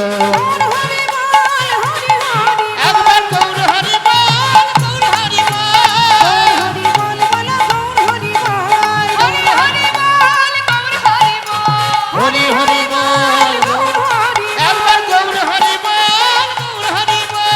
গৌর হরি বল, বলো গৌর হরি বল। সবাই যাচ্ছে পিছনে গৌর নাম করতে করতে, প্রভু আগে আগে যাচ্ছেন কৃষ্ণ বলতে বলতে, হরি বল হরি বল। এখন পথে যেতে যেতে হলো কি মা, গৌর হরি ভক্তদের রেখে অনেক দূর এগিয়ে গেছে। যেই না অনেক দূর এগিয়ে গেছে, ভক্তরা চিন্তা করছে তাই তো, আমরা তো ঠিকঠাক পথ চিনি না, রাস্তা চিনি না, প্রভু যদি আগে আগে চলে যায়, যদি আমরা পথ ভুলে যাই। আর এক ভক্ত বলছে যাচ্ছে যাক না, তিনি তো জানেন যে আমরা পিছনে আছি, আমাদেরকে না নিয়ে প্রভু কোথাও যাবেন না, যাচ্ছে যাক। এখন গৌর হরি আগে আগে যাচ্ছে, পশ্চাতে ভক্তগণ হরি বল হরি বল। তা প্রভু যখন একাকী বনের মধ্যে দিয়ে যাচ্ছেন মা, যেতে যেতে হরে কৃষ্ণ একটু ঘুমিয়ে পড়ছে, আমার পড়ে যাবে তো, ঠিক করে বসুন তাহলে ঘুমটা ভালো হবে। ঘুম আসছে, কটা বাজে এখন? হরি বল। হ্যাঁ, একটু কর্ম করুন, ঘুম আসবে না। সংসারে যখন কাজ করেন ঘুম আসে, এখানেও তো কাজ করতে হবে, তবে এই কাজের ভাগ কেউ নেবে না, যার তারই থাকবে। তা বাবা গৌর হরি আগে আগে যাচ্ছে, এখন পিপাসায় প্রভুর কণ্ঠটা শুকিয়ে গেছে, তৃষ্ণার্ত। পথে যেতে যেতে মনে মনে চিন্তা করছে, কোথাও যদি একটু জল পেতাম, তৃষ্ণাটা নিবারণ করতাম। এখন বনের ভিতর দিয়ে যাচ্ছে তো বাবা গৌর হরি, এখন এতটা পিপাসা পেয়েছে, মনে মনে যাচ্ছে আর বলছে, হে কৃষ্ণ, কোথাও যদি একটু জল পেতাম, তৃষ্ণা নিবারণ করতাম। বলতে বলতে হঠাৎ তিনি তাকিয়ে দেখছেন, এক গোয়ালা কাঁধে করে বাঘ নিয়ে তাতে বেশ ঘোলের ভাণ্ড সাজিয়ে নিয়ে আসছে। ঘোল আছে গো ঘোল, ভালো ঘোল আছে, ঘোল নেবে গো। ও গোয়ালা, হ্যাঁ বলুন বলুন। তোমার কাছে ঘোল আছে? আছে আছে। এদিকে এসো এদিকে এসো। কাছে ডেকে নিয়ে বলছে, আমার প্রচন্ড তৃষ্ণা পেয়েছে, একটু ঘোল দাও তো দেখি। গোয়ালা যেই না একটা ভাণ্ড দিতে গেছে, গৌরহরি বলছে, শোনো শোনো ও গোয়ালা, ওই ছোট ভাণ্ডে আমার হবে না, যেটা বড় ভাণ্ড আছে ওটা আমাকে দাও, আমার বড্ড তৃষ্ণা পেয়েছে, ছোট ভাণ্ডে আমার তৃষ্ণা মিটবে না। গোয়ালা চিন্তা করছে, যাক এই ঠাকুর যদি বড় ভাণ্ডের ঘোলটা খেয়ে নেয়, আমাকে আর বেশি দূর গ্রামে ঘোরাঘুরি করতে হবে না, তাড়াতাড়ি বিক্রি করে ঘরে চলে যেতে পারবো। যাক দিন আমার ভালোই যাবে। আজ ঘুম থেকে উঠে কার মুখটা যে দেখেছিলাম, প্রতিদিন ওর মুখটা দেখেই আমাকে বাড়ি থেকে বেরোতে হবে। খুব আনন্দ, এত আনন্দ, আনন্দে মনের আনন্দে ওই ছোট ভাণ্ডগুলি নামিয়ে বড় ভাণ্ডটা দিয়েছে। প্রভু এক ভাণ্ড ঘোল পুরোটা সেবা করেছে বাবা, খালি ভাণ্ডটা দিয়ে বলছে, ও গোয়ালা, ও গোয়ালা, হ্যাঁ বলুন। এ নাও ধরো ধরো, কৃষ্ণ কৃপাময়, তোমায় যেন কৃপা করে, হরি বল। গোয়ালা চিন্তা করছে, ঠাকুর দামটা বের করুক, আমি ততক্ষণে ভাণ্ডগুলি গুছিয়ে নিই। পিছন ফিরে মনের সুখে ভাণ্ড গোছাচ্ছে। ভাণ্ড গোছানো শেষ, হঠাৎ তাকিয়ে দেখছি ঠাকুর চলে যাচ্ছে। ও ঠাকুর, ঠাকুর। গৌরহরি বলছে, ডাকছো আমাকে? ডাকছো মানেটা কি? হ্যাঁ, ঘোলটা খেলে ঘোলের দামটা দাও। ঘোলের দাম? ও গোয়ালা, আমি আর দাম দেব কি করে? আমার কাছে তো কোনো কড়ি নেই। কি সর্বনাশ, ঘোল খেয়ে বলে কিনা কড়ি নেই। আগে বলনি কেন? তাহলে ঘোল দিতাম না, তাও কিনা বড় ভাণ্ডের ঘোল। এখন ঘোল খেয়ে বলে কিনা দাম নাই। অত শত জানি না, আগে দাম দেবে তারপরে যাবে। গৌরহরি বলছি, দেখো আমি তো সন্ন্যাসী, আমি করি কোথায়? হায় হায় পোড়া কপাল, ঘুম থেকে উঠে যে কার মুখটা দেখেছিলাম, জানলে বাড়ি থেকে বেরোতাম না। কি সর্বনাশ, এত বড় ক্ষতি করে দিল এই ঠাকুর আমার। গৌরহরি দেখছে তাই তো, অর্থের জন্য বসে বসে কাঁদছে, এক পা দুপা করে পাশে এসে দাঁড়িয়েছেন, তাই গৌরহরি বল, গোয়ালা কেঁদো না, শান্ত হও, তোমার ঘোলের দাম চাই। এই তো দেখো, আমি তো সন্ন্যাসী, আমার কাছে করি নেই, তবে পশ্চাতে না অনেক ভক্ত আসছে, তুমি আমার এই ঘোলের দামের কথাটা বলো, ওরা তোমাকে ঘোলের দাম দিয়ে যাবে। এই বলে প্রভু চলে গেলেন। গোয়ালা কিন্তু ঘোলের দাম নেবার জন্য পথের ধারে বসে আছে মা, আর এদিকে ভক্তবৃন্দ তারা মনের আনন্দে প্রভুর চরণ স্মরণ করতে করতে তারা সবাই মিলে গাইতে গাইতে আসছে, হরিবোল হরিবোল। পশ্চাতে আসছে নাম করতে করতে, প্রভুর চরণ স্মরণ করতে করতে। তারা তো জানে না সামনে এরকম একটা বড় বিপদ বসে আছে। মনের সুখে গাইতে গাইতে যাচ্ছে, মন লাগুরে মন লাগুরে এ মন লাগুরে এ মন লাগুরে মন লাগুরে মন লাগুরে মন লাগুরে লাগুরে লাগুরে হ্যাঁ মন লাগুরে। ও প্রভু তোহারি চরণে মন লাগুরে। নিতাই গৌর হরি বল হরি বল। তোমারি চরণে মন লাগো রে, তোমারি চরণে মন লাগো রে। মন লাগুরে মন লাগুরে এ মন লাগুরে মন লাগুরে মন লাগুরে লাগুরে লাগুরে লাগুরে এ মন লাগুরে। নিতাই গৌর হরি বল হরি তোমারি বল। চরণে মন লাগো রে, তোহারি চরণে মন লাগুরে ওই না তোমারি চরণে মন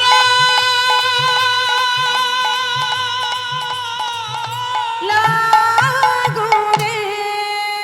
এই, বন্ধ করো। কে বললো কথাটা? ওই যে বসে আছে, অনেকক্ষণ থেকে বসে আছি, ঘোলের দামটা দাও তো বাপু, আমি যাই। ঘোলের দাম কেন? তোমার ঘোলের দাম দিতে যাবো কেন? কে খেয়েছে তোমার ঘোল? গোয়ালা বলছে আমি তাকে চিনি না, ঘোল খেয়ে বলে কিনা দাম নাই। শোনো, দাও তো দেখি, তোমাদের সঙ্গের সঙ্গী, দেখি ঘোলের দামটা দাও। ভক্তরা বলছে ঘোলের দাম দেব, কে খেয়েছে বলতে পারছো না, এমনি এমনি কেন দাম দিতে যাব? এই ঘোল খেয়েছো নাকি? এই ঘোল খেয়েছো? এই তোমরা ঘোল খেয়েছো? ওমা আপনারা কি ঘোল খেয়েছেন?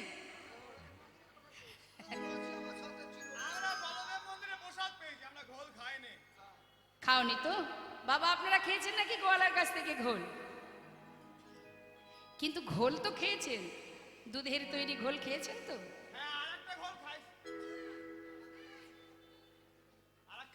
সেটা কি ঘোল? ও তো সবাই খেয়েছে। তা যাই হোক, তুমি যদি বলতে না পারো কে খেয়েছে, তাহলে দাম দেবো কেন? বলছে দেখো, বললাম তো আমি তাকে চিনি না। না তুমি চেনো না জানো না, দেখতে কেমন বলতে পারবে? সেটা একটু একটু বলতে পারবো। আচ্ছা তাই বলো, তবু তো বুঝতে পারবো কে সেই ব্যক্তি তোমার কাছে ঘোল খেয়ে দাম দেয়নি। বলছে শুনবে, আহা কি আর বলবো গো, এমন মানুষ আমি আগে কখনো দেখিনি। বর্ণনা দিচ্ছেন মা, কি বলছেন? নবীনা জাবানা, বেশি বয়স নয় তো, 24 বছর বয়সে প্রভু সন্ন্যাসী হয়েছিলেন না? তাই বলছে শোনো শোনো, দেখলাম নবীনা জাবানা গলিত কাঞ্চন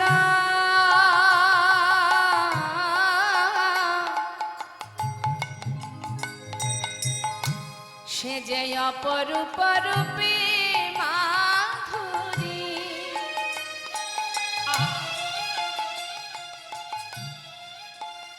যাইরে রূপের বলিহারি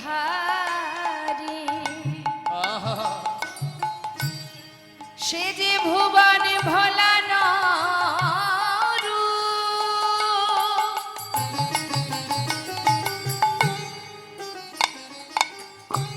কি বলব সে রূপের কথা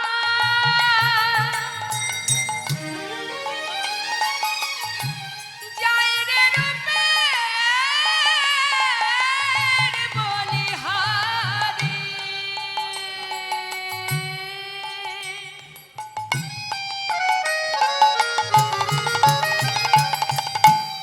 যাইরে রূপে যাইরে রূপে বলি হারি যায় এমন দেখি না কখনো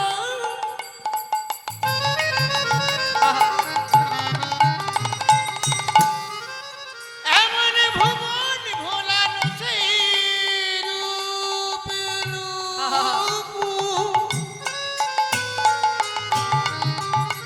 আমার গোরার রূপের যাই বলি হারি নবীন দেখলাম যৌবন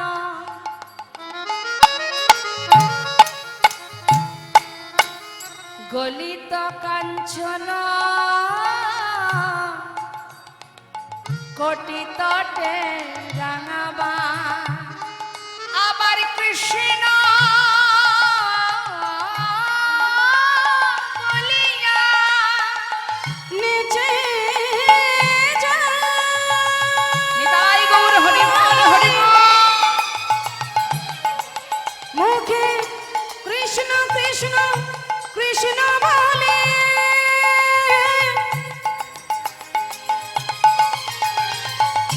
প্রেমানন্দে বাহু তোলে মুখে কৃষ্ণ বলিয়া ওই না দুবাহু তুলিয়া ওগো নাচিয়া নাচিয়া যায় নাচিয়া নাচিয়া যায় মুখে কৃষ্ণ বলিয়া বাহু তোলিয়া নাচিয়া নাচিয়া ওর যায় আমার নাচিয়া নাচিয়া যায় কাঁচা সোনা কাঁচা সোনা কাঁচা সোনা কাঁচা সোনা দেখে মনে হলো কাঁচা সোনা আমাদের দেখে মনে হলো কাঁচা সোনা এমন রূপের মানুষ আমি কভু দেখি না দেখে মনে হলো কাঁচা সোনা এমন রূপে মানুষ আমরা কভু দেখি না দেখে মনে হলো যেন কাঁচা সোনা দাঁড়াও দাঁড়াও দাঁড়াও দাঁড়াও এতক্ষণে বুঝলাম গো কাঁচা সোনার মতো দেখতে জগতে তো একজনই আছেন তিনি আমার গৌর সুন্দর সে ঘোল খেয়েছে দাম দিতে পারেনি এই তো ব্যাপার ও বলা আমরা তো তারই সঙ্গী আমরা করি কোথায় পাবো কি সর্বনাশ এখন এরাও বলে করি নাই কপাল চাপড়িয়ে কাঁদছে মা ভক্তরা কি করবে তারা তো আর দাম দিতে পারছে না তারা লজ্জায় পাশ কাটিয়ে কাটিয়ে চলে গোয়ালা চিন্তা করছে বসে বসে কাঁদলে তো আর আমি আর কিছু ফিরে পাবো না কেঁদে আর কি হবে যাই আজ আর বিকিকিনি করবো না ঘরে চলে যাই মনে দুঃখে কষ্টে সেই বাঘটা যেই না কাঁধে তুলতে যাবে হঠাৎ দেখছে বেজায় ভারী নে তাই গৌর হরি বল হরি বল। করুণা আমার দয়াময়ের।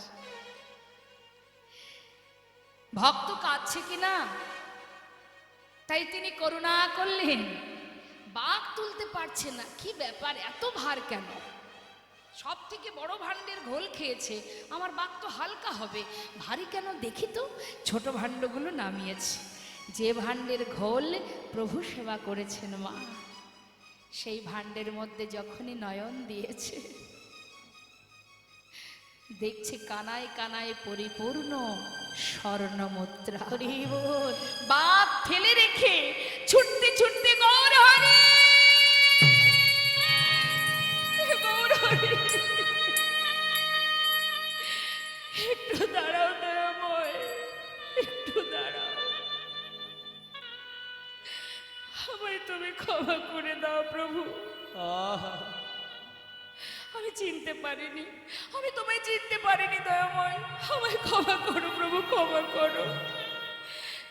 কৃপায় যদি করবে, তবে এইভাবে কেন করলে বলো? আমি তো ভুল বুঝে কত কটু কথা বলেছি, বলো দয়াময় তুমি কি করলে? ক্ষমা করে দাও প্রভু, ক্ষমা করো, আমি যে অপরাধ করেছি। চরণ ধরে কাঁদছে, প্রভুর চরণে বলছে দয়াময়, প্রভু দয়াময়,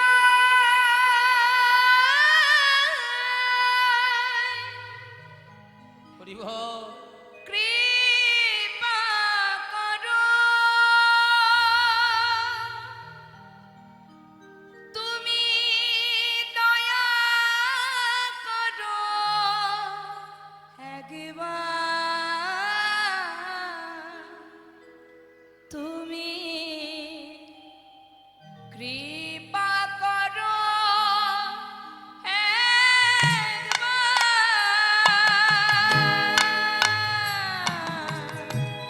প্রভু গয়ামা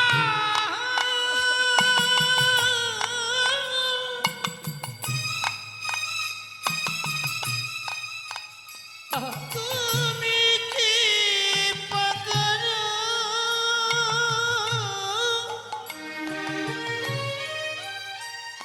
একবার দয়া করো, একবার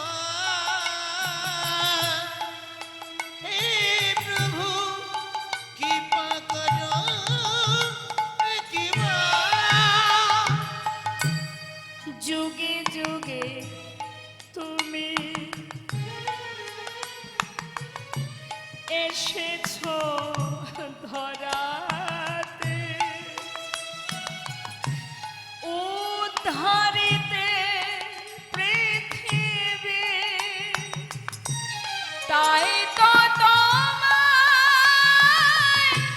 ডাকি প্রভু, দয়া করো এ দিনে, তুমি প্রভু না করিলে দয়া, তুমি প্রভু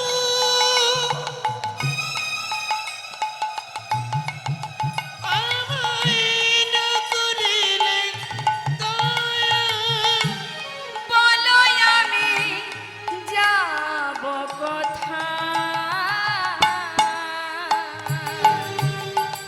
কৃপা করো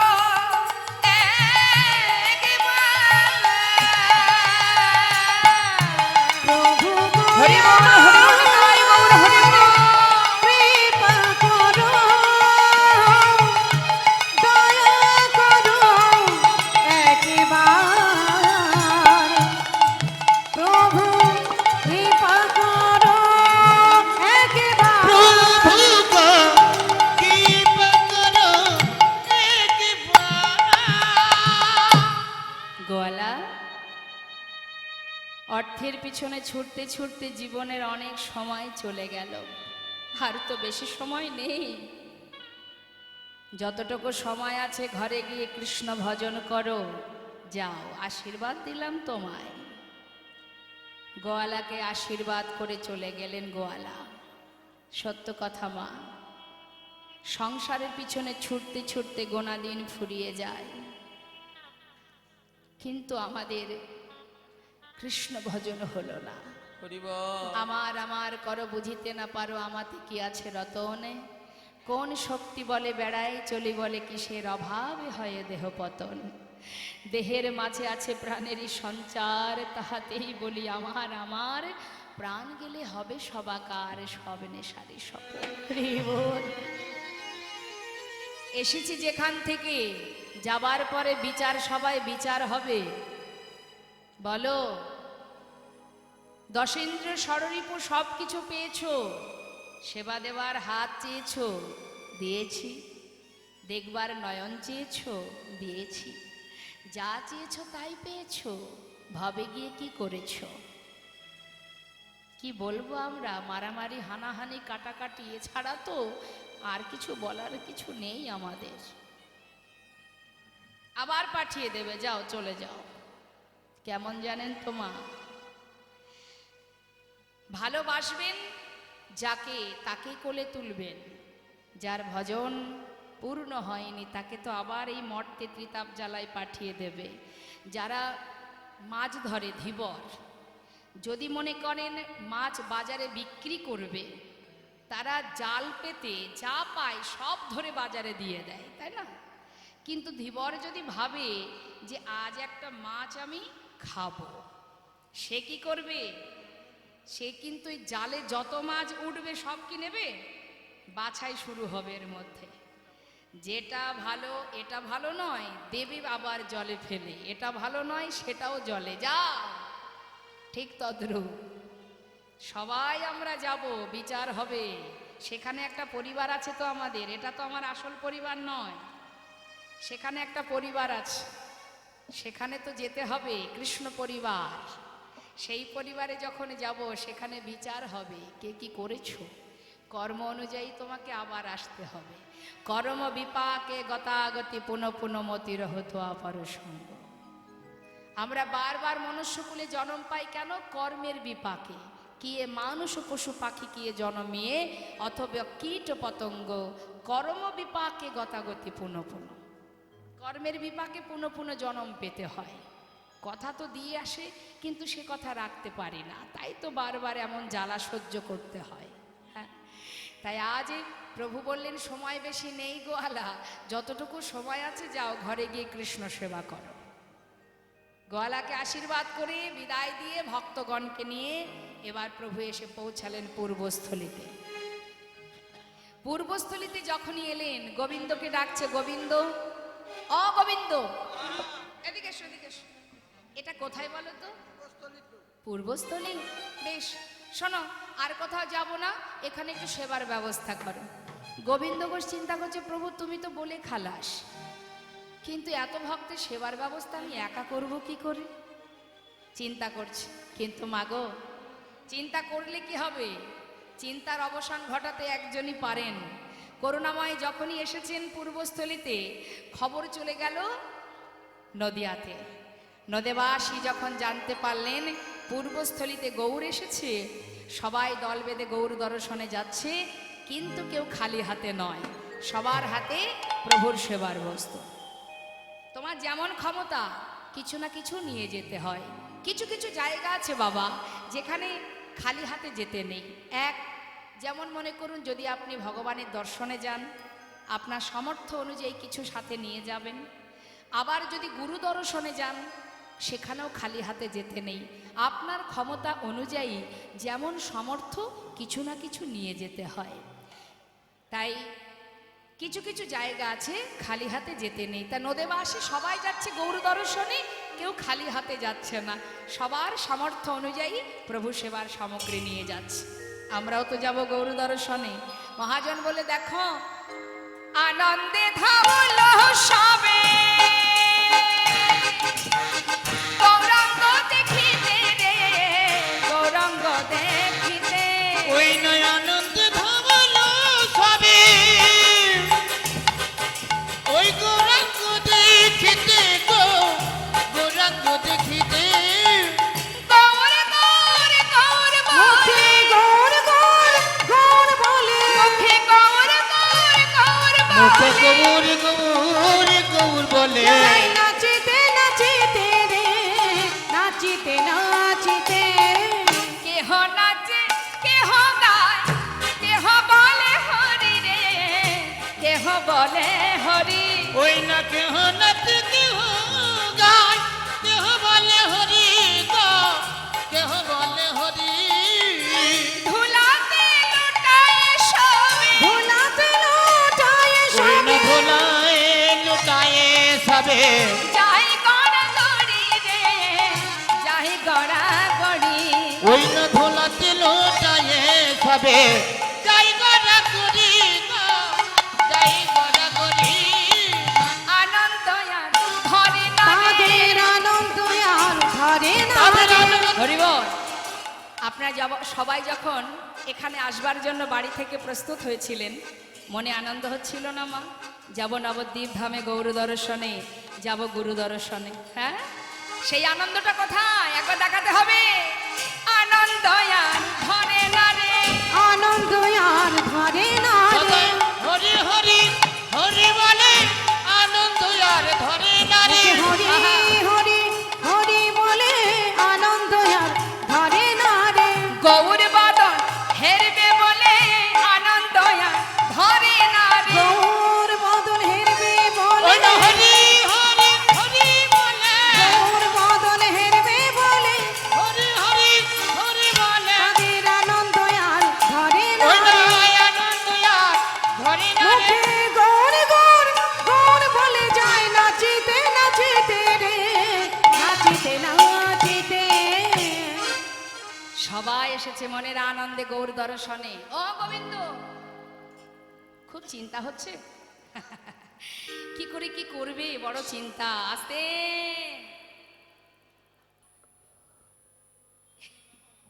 আমার তো 8:30 পর্যন্ত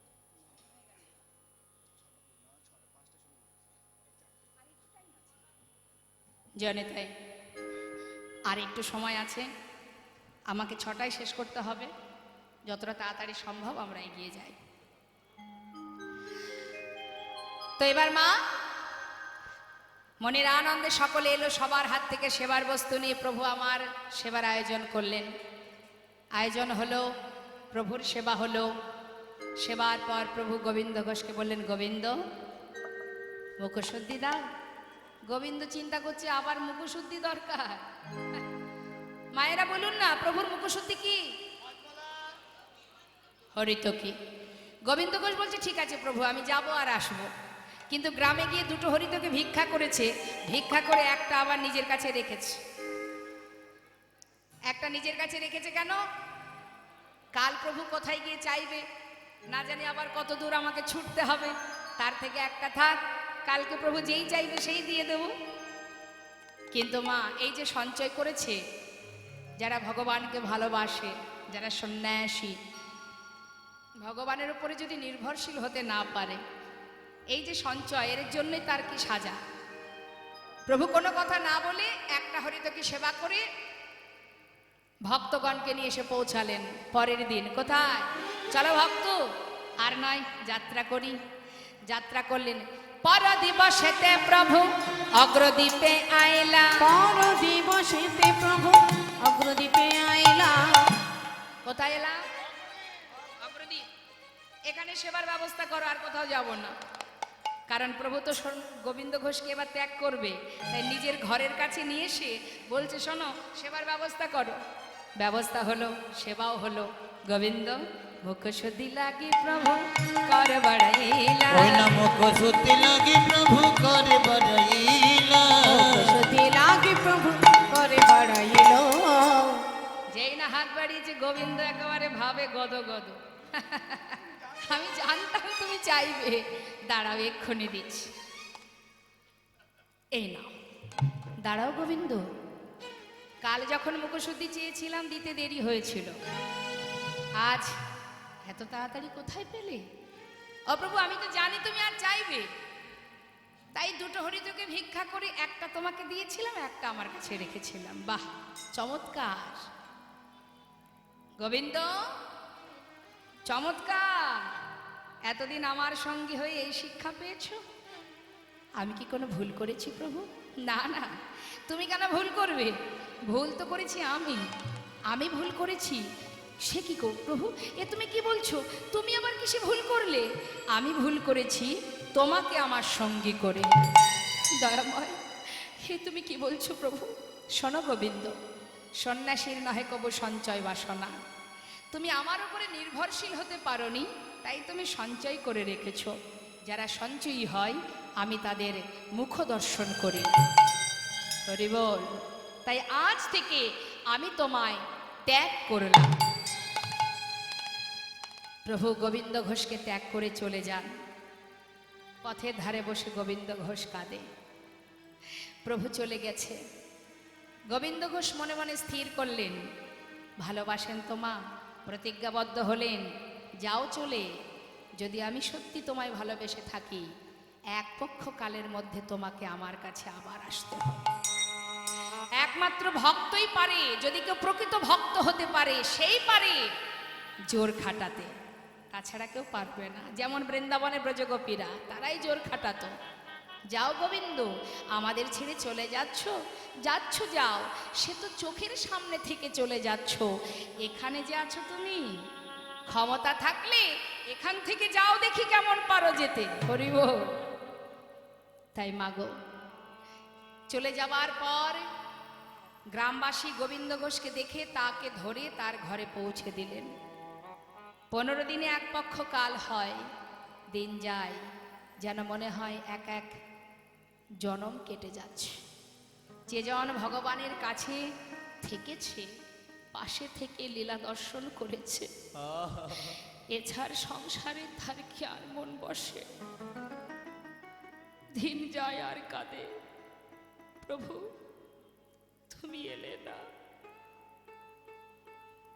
কথায় আছে, যার কেউ নেই তার ভগবান আছে। কিন্তু সেই ভগবানই যদি আমায় ছেড়ে চলে যায়, কি নিয়ে বাঁচবো জগতে? না, দেখতে দেখতে 13 দিন হলো, তুমি তো এলে না দয়াময়। তিনি কি জানেন না? তিনি তো সব জানেন না, কিন্তু ভক্তকে কিভাবে পরীক্ষা করছে দেখুন। কাঁদতে কাঁদতে যাচ্ছে, গঙ্গার জলে নিজেকে বিসর্জন করবে। তুমি ভুলে গেছো, আমি তো তোমায় ভুলবো না। তোমারই নাম স্মরণ করতে করতে নিজেকে বিসর্জন করব। কেউ জানুক বা না জানুক, তুমি তো জানবে যে তুমি ভুলে গেছো, আমি তোমায় ভুলি। যাচ্ছে, কাঁদতে কাঁদতে চলেছে।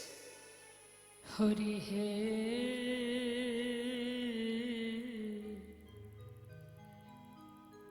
বলো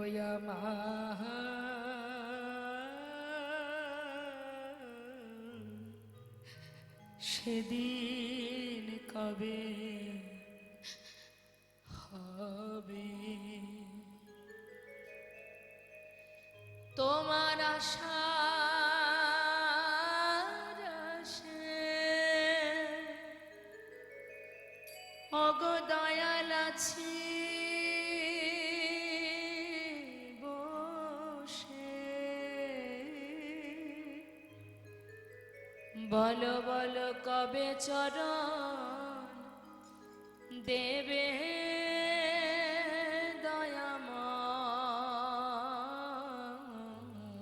বলো বলো সেদিন কবে বা হবে আমার, সেদিন কবে বা হবে। ভবের মাঝে আসা যাওয়া, তোমায় ডাকা হলো না। যা বলবো বলে এসেছিলাম,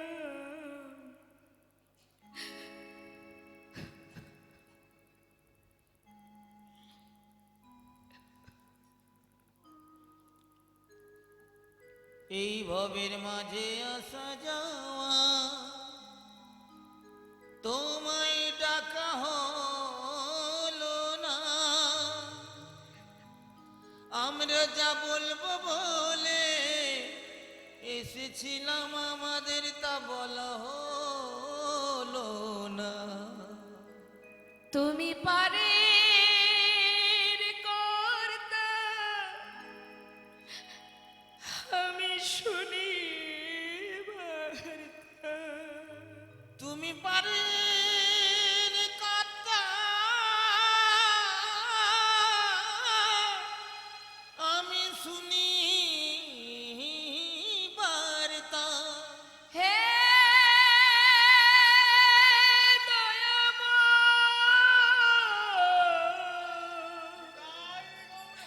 হে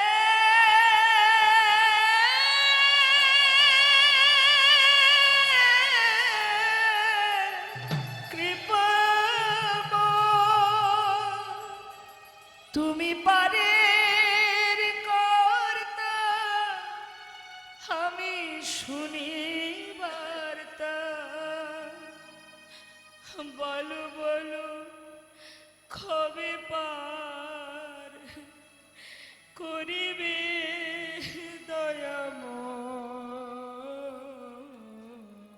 বলো বলো হৃদয় গৌর হরিব। সেদিন কবে বা হবে আমার, সেদিন কবে বা হবে। ভক্তের কি মৃত্যু হয় মা? অন্তরে যাবে প্রভু অন্তরে জানতে পেরে একটি কোষ্ঠী পাথর জলে ভাসিয়ে দিয়ে অগ্রদ্বীপের ঘাটে এসে দাঁড়ালো সেই কোষ্ঠী পাথর। যত যাবার জলে এগিয়ে যায় ততবার পাথর এসে গায়ে লাগে। ভেবেছে কোনো মরা পোড়ানো কাঠ হয়তো শ্মশান থেকে ভেসে এসেছে, বারবার গায়ে লাগছে বলে তুলে নিয়ে আবর্জনার মধ্যে ছুঁড়ে ফেলেছে। দৈববাণী হলো, ফিরে যাও গোবিন্দ, নিজেকে বিসর্জন করো না। দৈববাণী শুনে আর গোবিন্দ ঘোষের মরা হলো না। ঘরে ফিরে গেল। 13 দিন পার হয়ে 14 দিন। গোবিন্দ স্বয়ং করুণাময় প্রভু, ভক্তকে রক্ষা করাই তো তার যুগে যুগের কাজ। এসেছে ভক্তকে রক্ষা করতে। ভক্তিতে সে যে পরিপূর্ণ হয়ে উঠেছে। যদি কোনো জীবের হৃদয় মাঝে শুদ্ধ ভক্তিতে পরিপূর্ণ হয়, প্রভু স্বয়ং নিজে ছুটে আসে সেই ভক্তের কাছে।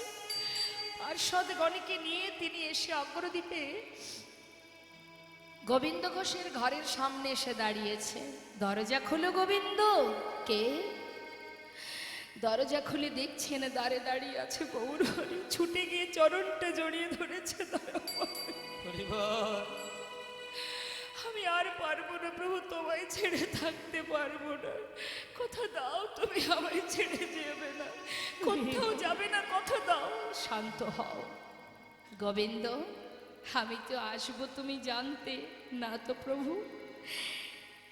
আমি যে আমার আগমন বার্তা অনেক আগেই পাঠিয়েছিলাম। শোনো গোবিন্দ, গঙ্গা থেকে যেটাকে তুমি ছুঁড়ে ফেলেছ সেটাই ছিল আগমন বার্তা। নিয়ে এসো। ছুটতে ছুটতে গঙ্গার পাড় থেকে সেটাকে হাতে তুলে নিয়ে প্রভুর কাছে যেই না দিলেন, প্রভু গোবিন্দকে বললেন এটা দিয়ে একটা বিগ্রহ তৈরি হবে। নিজে হাতে প্রভু সেই বিগ্রহ স্থাপন করে প্রাণ প্রতিষ্ঠা করে বললেন, গোবিন্দ শোনো, আমাতে আর গোপীনাথে একই অঙ্গ হয়। গোপীনাথের সেবা দিলে আমি পাইব নিশ্চয়। কেমন? তাকে সেবা দেবে, সেই সেবা আমি পাবো। হ্যাঁ, আমি যাই। কোথায় যাবে? আমার বড় বাসনা, আমার মন মানে না, যাব বৃন্দাবনে। ও গো আমার মন মানে না, যাব বৃন্দাবনে। আহা নয়ন ভরে, নয়ন ভরে, নয়ন ভরে হেরব সদা।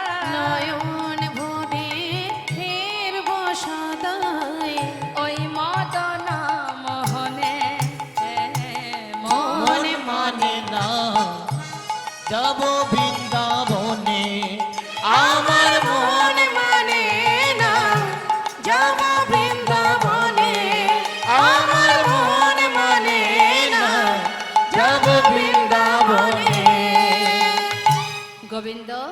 শোনো, যাবার কালে বলে যায় তুমি একটা বিবাহ করবে, দুইজনে গোপীনাথের সেবা দেবে, কেমন? বেশ দয়াময়। প্রতিদিন প্রভুর কথা মতো দিনে 4 বার ভিক্ষা করে সেবা দেয়। যাবার সময় প্রভু বলে গেছেন সঞ্চয় করে যেন রাখবে না, যা পাবে সেবায় দিয়ে দেবে। ভালো কথা। 4 বার সেবা দেয়। হঠাৎ হলো কি মা, 1 বছর যেতে না যেতে বিবাহ হলো। বিবাহ যেদিন হলো, ঘরে এলো স্ত্রী, সেদিন থেকে সেবা একবার কমে গেল। 1 বছর পর একটা পুত্র সন্তান হলো, ছেলের নাম রাখলেন ভগবানের নামে, ছেলে ঘরে এলো, সেবা আরো একবার কমে গেল। হরি বল। এটা শুধু গোবিন্দ ঘোষ নয়, এটা আমাদেরও হয়, তাই না? তা প্রভু দেখছে ভক্ত মায়ার বাঁধনে আবদ্ধ হচ্ছে, যেমন মায়া দিয়েছি তেমন মায়া কাটিয়ে নেব। ভালো করে জেনে রাখবেন এই জায়গাটা। তিনি যেমন দেন তেমন আবার কেড়েও নেন। সবার আগে কেড়ে নিলেন তার স্ত্রীকে। স্ত্রী চলে গেল, আর বেশি বিস্তারিত বলবার সময় নেই, তাই আমি খুব সংক্ষেপে বলছি। স্ত্রী চলে যাবার পর রইল বাকি সন্তান। কিন্তু এমন অবস্থা, গোবিন্দ ঘোষ ভিক্ষা করে এনে ভগবানের জন্য যে সেবার বস্তু ভুল করে নিজের পুত্র গোপীনাথকে দেয়, আর পুত্র গোপীনাথের জন্য যে সেবার বস্তু ভুল করে ভগবানকে দেয়। প্রভু দেখছে এ বাঁধনটাও আমাকে কাটিয়ে নিতে হবে, না হলে ভক্ত সেবা অপরাধী হচ্ছে। তাই ধীরে ধীরে সেই সন্তান তাকেও কেড়ে নিলেন। হরি বল। আমরা চাই না আমরা গোবিন্দ ঘোষের মৃত্যু পর্যন্ত যাব না মা, কারণ পরবর্তীতে লীলা আছে এখনো, সেই জন্য আমরা ভক্ত আর ভগবানের লীলাকে বিশ্রাম রাখবো। আর একটু সন্তান চলে যাবার পর নিজে হাতে সন্তানের শেষকৃত্য করে গোবিন্দ ঘোষ সন্তান শোকে ধীরে ধীরে শয্যাশায়ী হন। প্রভু করুণাময়। সন্তানের দুঃখে প্রভুর কাছে কাঁদে আর বলে, হে প্রভু, হে তোমার কেমন লীলা, তুমি কাঁদালে কেন? কেন সব কিছু কেড়ে নিলে? কাঁদছে, দুঃখ করছে, শয্যায় শুয়ে শুয়ে প্রভুর চরণে মনের কথা জানাচ্ছে।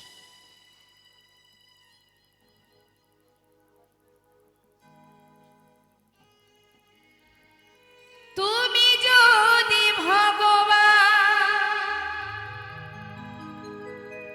ভক্তেরই প্রাণ, তবে কেন দুঃখ দাও? অগদয়াময়, তবে কেন দুঃখ দাও? যদি তুমি ভগবান ভক্তেরই প্রাণ, তবে কেন দুঃখ দাও? ও দয়াময়, তবে কেন দুঃখ দাও? যদি তুমি ভগবান ভক্তেরই প্রাণ, তবে কেন দুঃখ দাও? প্রভু গো, তবে কেন দুঃখ দাও? তুমি যে জীবন, তুমি যে মরণ, তুমি যে সকলের কারণ। অগদয়াময়, তবে কেন দুঃখ দাও? তুমি যে কামনা, তুমি যে ভাবনা, তুমি যে ভক্তির দান। প্রভু, তবে কেন